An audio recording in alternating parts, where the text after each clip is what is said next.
Welcome to மகை max class. நீங்கள் நம்ம என்ன பார்க்க போகிறோம்னா 6ஆம் வகுப்பு 2ஆம் பருவம் பட்டியல் லாபம் மற்றும் நஷ்டம். இதில் பயிற்சி 3.2ல் 7வது கணக்கு தான் பார்க்க போகிறோம். இதுக்கு முன்னாடி 6வது கணக்கு வீடியோ போட்டிருக்கோம். அதோட லிங்க் டிஸ்கிரிப்ஷனில் இருக்குது, போய் பார்த்துட்டு வாங்க. இப்போ வாங்க கணக்கு பார்க்கலாம். 7வது கணக்கு. ஒரு காய்கறி விற்பனையாளர் ஒரு வாரத்தின் முதல் 3 நாட்களுக்கு கிலோ ஒன்றுக்கு ரூபாய் 10 வீதம் 10 கிலோகிராம் தக்காளி வாங்கினார். இந்த 3 நாட்களில் நாள் ஒன்றுக்கு 1 கிலோ தக்காளி நசுங்கிவிட்டது. வாரத்தின் மீதமுள்ள 4 நாட்களில் தினமும் கிலோ ஒன்றுக்கு 8 ரூபாய் வீதம் 15 கிலோகிராம் தக்காளி வாங்கினார். வாரம் முழுவதுமே 1 கிலோகிராம் தக்காளி ரூபாய் 20 வீதம் விற்பனை செய்தார் எனில் அந்த வாரத்தின் அவரது லாபம் அல்லது நட்டம் காண்க. ஒரு வாரத்தில் முதல் 3 நாட்களுக்கு 1 கிலோ தக்காளி ரூபாய் 10 ரூபான்னு 10 கிலோ தக்காளி வாங்குகிறாங்க. அதை எடுத்து எழுதிக்குவோம். நம்ம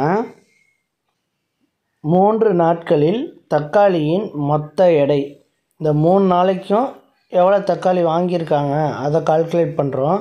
அப்போ ஒரு நாளைக்கு 3 கிலோ, ஒரு நாளைக்கு 10 கிலோ தக்காளி வாங்குகிறோம். அப்போ 3 நாளைக்கு 3 × 10 பெருக்கணும்னா நம்ம 3 நாட்களுக்கு தக்காளியின் மொத்த எடையை கண்டுபிடிச்சிடலாம். 3 நாட்களில் தக்காளியின் மொத்த எடை ஈக்குவல் டு 3 × 10. 3யும் 10யும் பெருக்கணும்னா 30. அப்போ 30 கிலோகிராம் தக்காளி 3 நாட்களுக்கு வாங்கியிருக்கோம். இது கண்டுபிடிச்சாச்சு.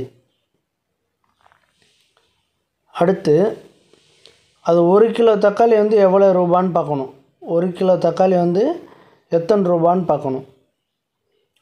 1 கிலோ தக்காளி 10 ரூபாய்ன்னு வாங்கியிருப்போம்.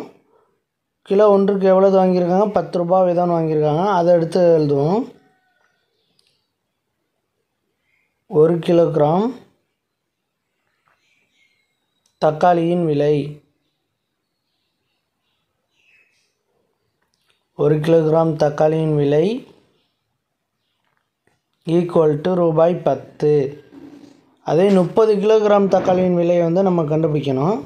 30 கிலோகிராம் தக்காளியோட விலை, 30 கிலோ தக்காளியின் விலை, 30 கிலோ தக்காளியின் விலை ஈக்குவல் டு இந்த 30ஐயும் இந்த 10ஐயும் மல்டிபிள் பண்ணோம்னா நமக்கு 30 கிலோ தக்காளியின் விலை கிடச்சிரும். 30 × 10 இதை பெருக்கணும்னா 300. 10ஐயும் 30ஐயும் பெருக்கணும்னா 300 கிடைக்கும். 30 கிலோ தக்காளியின் விலை 300 ரூபாய். அதை கண்டுபிடிச்சாச்சு. அப்புறம் மீதமுள்ள 4 நாட்களுக்கு ரூபாய் 8 வீதம் 15 கிலோ தக்காளி வாங்குகிறாங்க.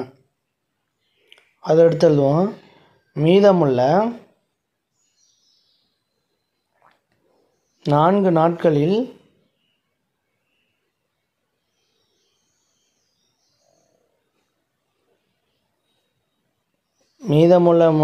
நாட்களில் தக்காளியின் மொத்த எடை, வாரத்தில் மீதி 4 நாட்கள் இருக்குது. அதோட தக்காளியோட மொத்த எடையை தான் பார்க்க போகிறோம். ஒரு நாளைக்கு 15 கிலோன்னு வாங்கியிருக்காங்க. இப்போ 4 நாளைக்கு 4 × 15, ஒரு நாளைக்கு 15 கிலோன்னு வாங்கினனால 4 × 15. இப்போ 4யும் 15ம் பெருக்கணும்னா 4 15 எவ்வளவு, 60 கிலோகிராம்.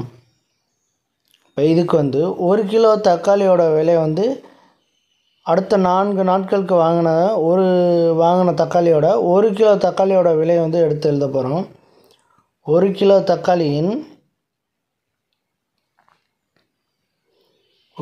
தக்காளியின் விலை ஈக்குவல் டு ரூபாய்,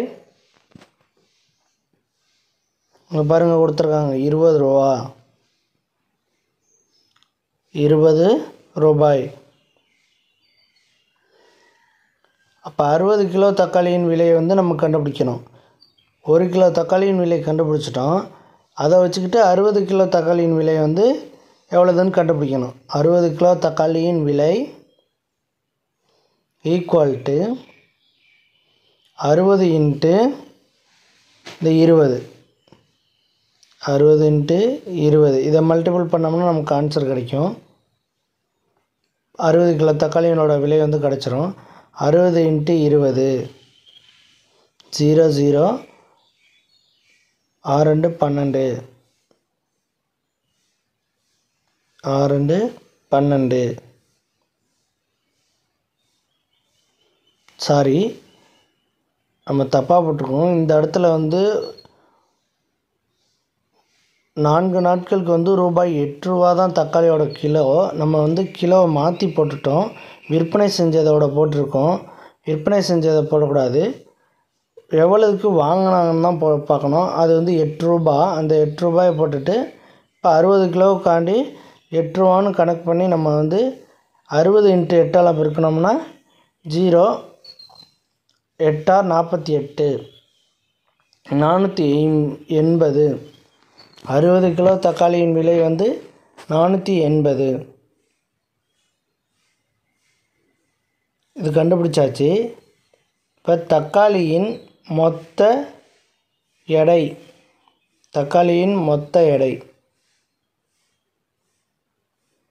எவ்வளோ தக்காளி வந்து ஒரு வாரத்துக்கு வாங்கியிருக்காங்க. தக்காளியின் மொத்த எடை வந்து 30 ப்ளஸ் இந்த 30ம் இந்த 60ம் 30 ப்ளஸ் இந்த 60 kilogram equal to 90 kilogram. 90 kilogram தக்காளி வந்து ஒரு வாரத்துக்கு வாங்கியிருக்காங்க. இப்போ 90 கிலோகிராம் தக்காளியோட விலை வந்து நம்ம வந்து பார்க்கணும். 90 கிலோகிராம் தக்காளியின்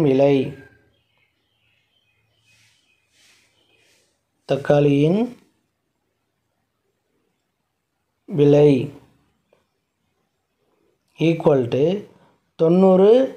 இந்த 30க்கு எவ்வளவு கண்டுபிடிச்சிருக்கோம். 30 கிலோ தக்காளிக்கு வந்து எவ்வளோ ரூபான்னு கண்டுபிடிச்சோம் 300. அதை எடுத்து எழுதிக்குவோம். அடுத்து இந்த 60 கிலோவுக்கு தக்காளியோட விலை வந்து நம்ம கண்டுபிடிச்சிருக்கோம் 480. அதை எடுத்து எழுதிக்குவோம் ப்ளஸ் 480. இப்போ இது ரெண்டையும் வந்து நம்ம கூட்டினோம்னா 90 கிலோ தக்காளியோட விலை வந்து நமக்கு கிடச்சிரும். 480 300 0 8 7 780. 780 தான் 90 கிலோ தக்காளியோட விலை. ஒரு வாரத்தில் வாங்கினா தக்காளியோட விலை வந்து 780. இதை வந்து நம்ம வந்து அடக்க விலைன்னு வச்சுக்கிறோம். இதுதான் அடக்க விலை. அடுத்து நம்ம வந்து விற்பனை விலை வந்து கண்டுபிடிக்கணும். கொஷினில் பாருங்கள். இந்த 3 நாட்களில் நாள் ஒன்றுக்கு 1 கிலோ தக்காளி வந்து நசுங்கி விட்டது. இப்போ 3 நாட்களில் 1 கிலோ தக்காளி வந்து நசுங்கி போச்சான். ஒவ்வொரு நாளைக்கும் 1 கிலோனா 3 கிலோ தக்காளி வந்து நசுங்கி விட்டது. நசுங்கிய தக்காளியின் மொத்த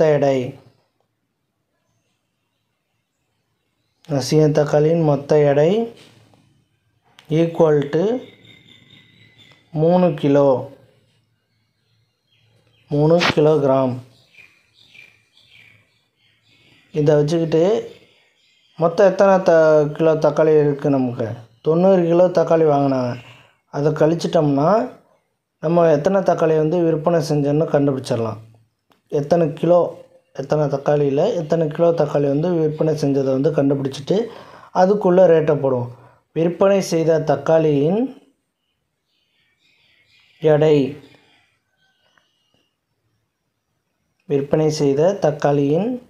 மொத்த எடை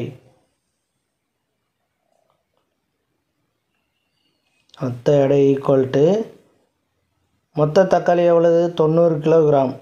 அதில் இந்த 3 கழிக்கணும். 90 - 3 ஈக்குவல் டு 90 மைனஸ் 3 கழிச்சோம்னா 87.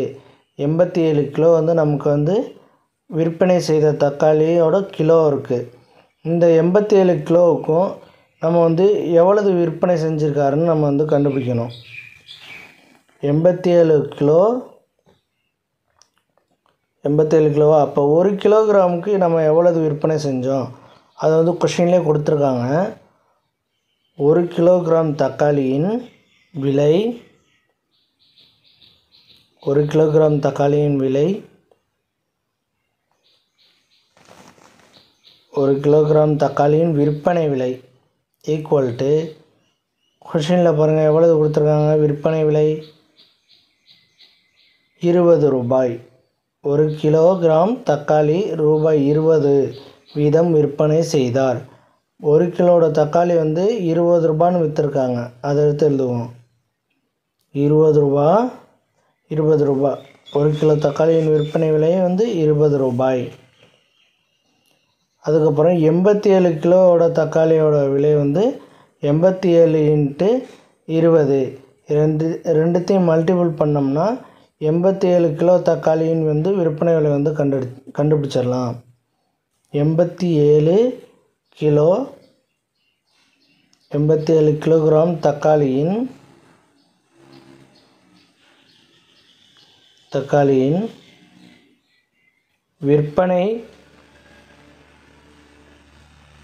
விற்பனை விலை equal to 87 × 20 equal to 87 20 multiple பண்ணுங்கள். 87 × 20 0 இப்போ எதோட பிறக்கனாலும் 0 0 7 2 14க்கு 4 மேலே 1 8 2 16 1 17 0 4 7 1 1740. 87 கிலோ தக்காளியின் விலை வந்து 1740 விற்பனை விலை. இது வந்து விற்பனை விலை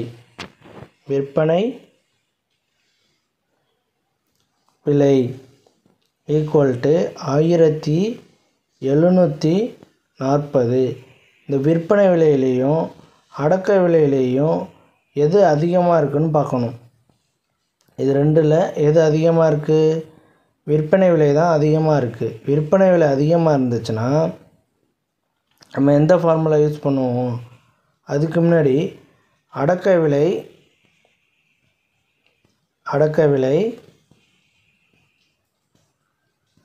லெஸ் தென் விற்பனை விலை. விற்பனை விலை பெருசாக இருக்குங்கிறதுக்காண்டி எடுத்து எழுதுறது. விற்பனை விலை வந்து பெருசாக இருக்கனால லாபம் ஈக்குவல் டு விற்பனை விலை அதிகமாக இருந்துச்சுன்னா லாபம் ஃபார்முலா யூஸ் பண்ணுவோம். லாபம் ஈக்குவல் டு விற்பனை விலை மைனஸ் அடக்க விலை.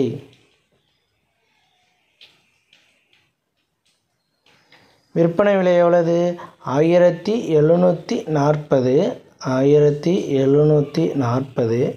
மைனஸ் அடக்க விலை எவ்வளவு? இங்கே பாருங்கள் கொஷின் இங்கே கண்டுபிடிச்சிருப்போம். அடக்க விலை வந்து 780. அடக்க விலை வந்து 780.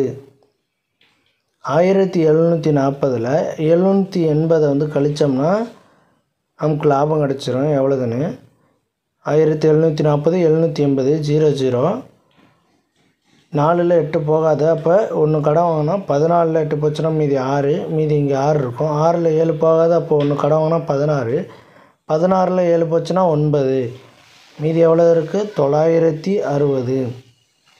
லாபம் எவ்வளவு கிடச்சிருக்கு அவருக்கு? 960. லாபம் வந்து 960. இந்த கணக்கு அவ்வளோதான். நெக்ஸ்ட் வீடியோவில் பார்க்கலாம். இந்த வீடியோ பிடிச்சிருந்தா லைக் பண்ணுங்கள், கமெண்ட் பண்ணுங்கள், ஷேர் பண்ணுங்கள், சப்ஸ்கிரைப் பண்ணுங்கள். அந்த பெல் பட்டனை